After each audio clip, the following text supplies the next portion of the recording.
दोस्तों, जब भी पति पत्नी के बीच में कोई डिस्प्यूट होता है तो पत्नी घर छोड़कर सबसे पहले मायके चली जाती है। लड़का उसे लाने का भरसक प्रयास करता है या फिर कोर्ट में विदाई का दावा करता है, जो कि केवल पत्नी को वापस घर लाने के लिए होती है। उसमें पति कोर्ट से कहता है कि मेरी पत्नी बिना किसी कारण के, बिना किसी रीजन के घर छोड़कर मायके में रहने लगी है, उसे मेरे घर भिजवाने का आदेश किया जावे। इस तरीके से कोर्ट में प्रेयर करने पर जब पत्नी के पास कोई सम्मन जाता है तो वो पति के खिलाफ वे सारे केसेस कर देती है, जैसे 498A DP एक्ट या फिर 125, जिसमें पत्नी के द्वारा दहेज के लिए प्रताड़ित करने का आरोप भी लगाया जाता है और ऐसे में पत्नी द्वारा एलिमनी की मांग की जाती है। नमस्कार दोस्तों, मैं हूं आपका एडवोकेट विवेक पांडे और आप देख रहे हैं आपका अपना चैनल लीगल पोजर। दोस्तों, अगर अभी तक आपने हमारे चैनल को सब्सक्राइब नहीं किया है तो सब्सक्राइब अवश्य कर लें, क्योंकि लॉ से रिलेटेड ऐसे ही कंटेंट हम आप तक लाते रहेंगे। दोस्तों, आज हम बताएंगे कि 125 वाले केसेस में पति अगर ये बातें साबित कर देता है तो वो मेंटेनेंस देने से बच सकता है। दोस्तों, इसके लिए आपको कोर्ट में वे सारी बातें साबित करनी पड़ेंगी।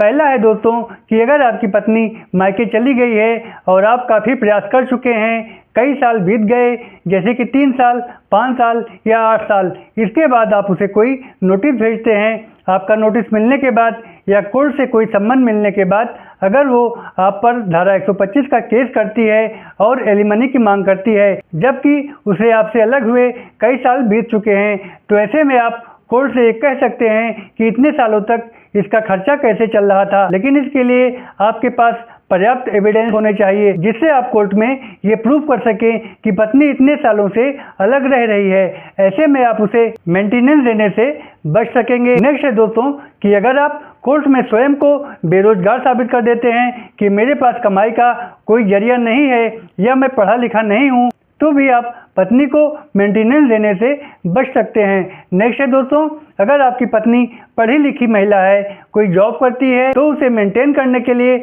आपको मेंटेनेंस देने की कोई ज़रूरत नहीं है या वो अपना खर्चा स्वयं उठा सकती है। और अगर आप कोर्ट में ये सारी बातें साबित कर देते हैं तो ऐसे में आपकी पत्नी को आपसे खर्चा पाने का कोई राइट नहीं होगा। नेक्स्ट है दोस्तों कि अगर आप कोर्ट में ये साबित कर दें कि आपकी पत्नी एडल्ट्री में रह रही है या उसका किसी से अवैध संबंध है, तो भी आपकी पत्नी मेंटेनेंस पाने की अधिकारी बिल्कुल भी नहीं होगी। लेकिन दोस्तों, केवल एलिगेशन लगाने से नहीं, आपको ये सारी बातें कोर्ट में साबित भी करनी पड़ेंगी।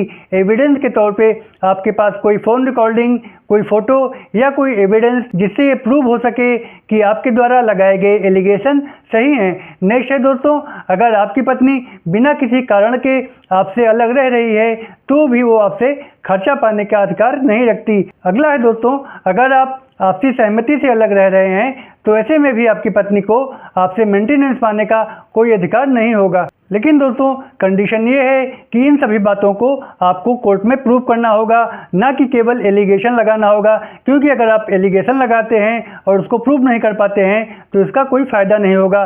और अगर आप ये सारी बातें कोर्ट में प्रूव कर देते हैं तो आपको या तो मेंटेनेंस देना ही नहीं पड़ेगा या आपका मेंटेनेंस अगर ज़्यादा है तो बहुत ही कम हो जाएगा।